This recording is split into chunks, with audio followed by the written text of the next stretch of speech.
You ask Tiger to calculate. This deals with finding the midpoint between 2 points. The midpoint between the 2 points is 21, negative 62. Let's solve it step by step. Plot the 2 points and calculate the midpoint using the formula. The coordinates of point 1 are, x1 equals negative 56, y1 equals negative 37. The coordinates of point 2 are, x2 equals 98, y2 equals negative 87. PM represents the midpoint of the 2 points.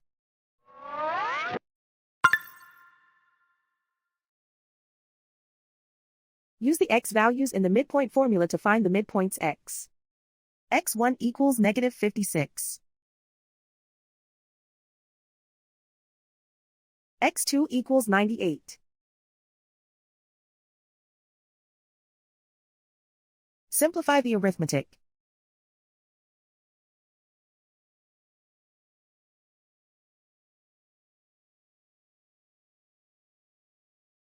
Use the y values in the midpoint formula to find the midpoints y.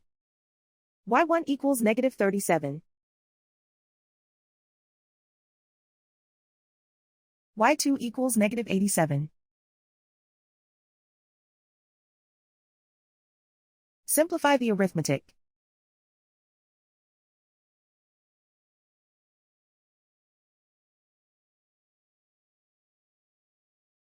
And so, the midpoint is 21, negative 62.